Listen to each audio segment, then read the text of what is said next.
going to be your coach for our kindergarten through second grade band. We are going to be looking at some subtraction problems today and how we can use our Eureka math strategies to solve those. We're going to start by looking at this subtraction equation vertically. So I'm going to write the problem out.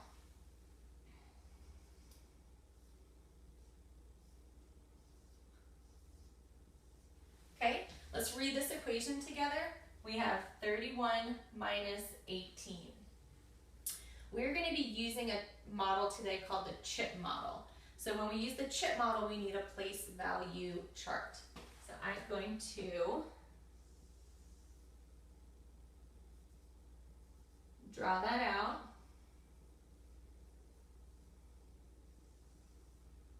Of our hundreds. Then our tens. And our ones. So when we're looking at a subtraction equation, we're really focusing in on that whole. So what's the whole in this equation? Correct, 31. So 31 is our whole. What's the part that we do know? Absolutely, we know 18.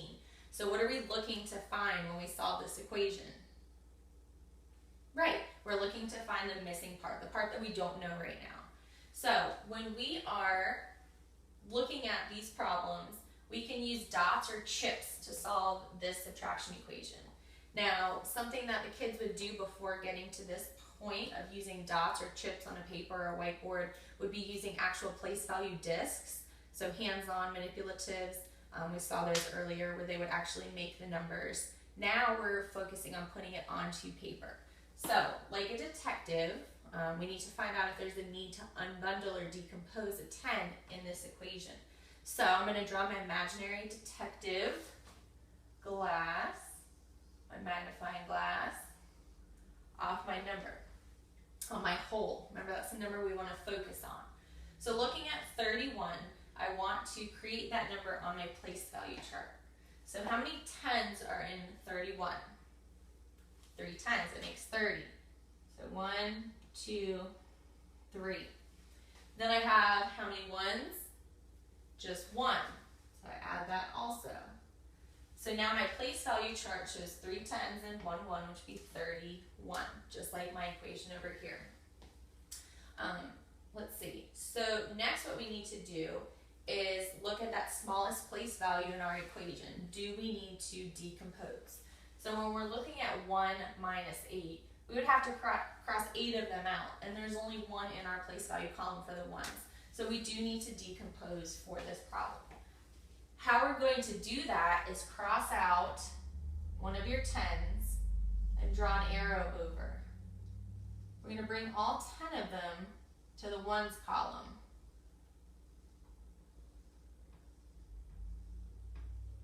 Okay?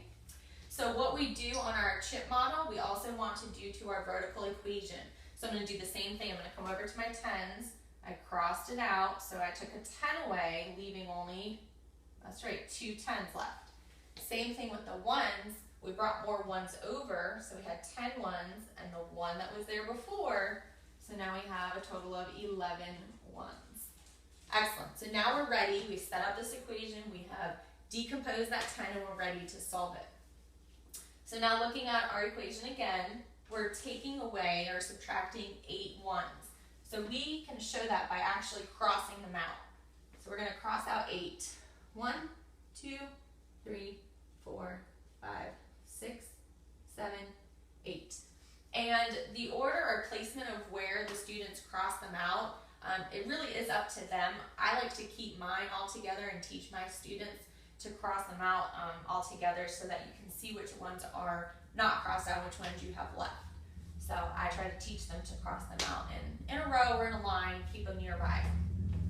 So now we can see how many ones we're left with. After we subtract or cross out 8 ones, we're left with 1, 2, 3. So we have 3 ones left. Okay? Now we're going to look at the tens column of our equation. So we have 2 minus 1. We have 2 tens. We're subtracting how many tens? 1 10. So I cross one out and I see what's left. I have 1 10 left. So same thing, 2 minus 1 is 1. So the answer to our equation, or that missing part that we were trying to solve for, is 13. Excellent. So what we're going to do now is go to your participant handout. That's page 31 in your books. So there's 2 problems on there. They have been written horizontally. You're going to start by solving them vertically, writing them out vertically, and then using the chip model and place value chart to unbundle when needed. Okay?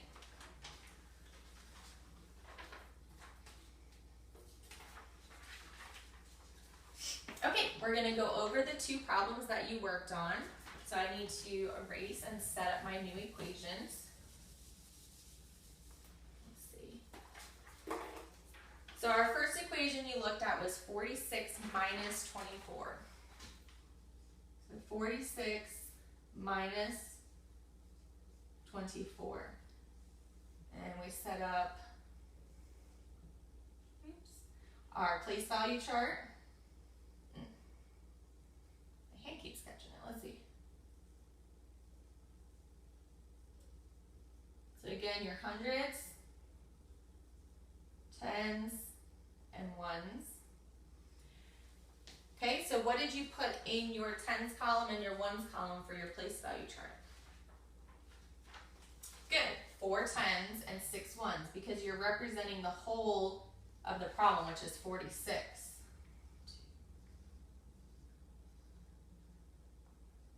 Okay, so we have 46 shown on our place value chart. So again, detectives, we need our magnifying glass. We're looking at that whole number, seeing if we need to decompose.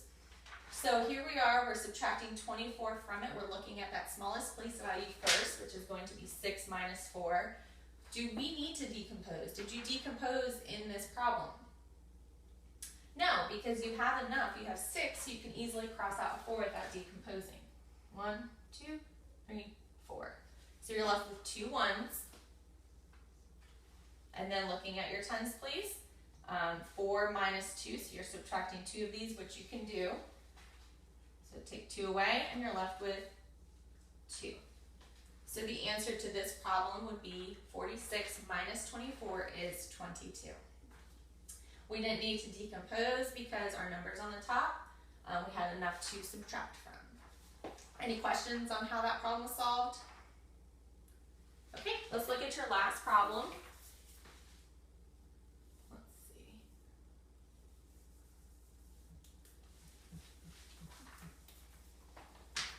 All right, your last problem you solved was 77 minus 58.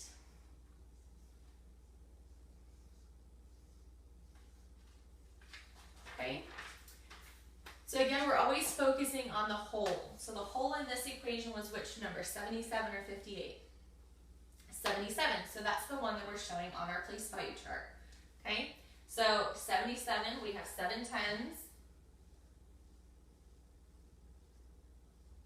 7 tens, and 7 ones. So now that we have our whole in our chip model, we look at those numbers that we are subtracting from it. We focused in on our whole with our magnifying glass, put it into our chip model. Now we need to see what we're going to do if we need to decompose to subtract 58 from this number. So looking at our smallest place value, 7 minus 8. Is that something you can do? It's not. I can't cross out 8 when I only have 7, so I do need to decompose. So remember, we cross one out, draw the arrow to show you where it went, and bring all 10 over here to the ones column. Whatever we do with our chip model, we come back and do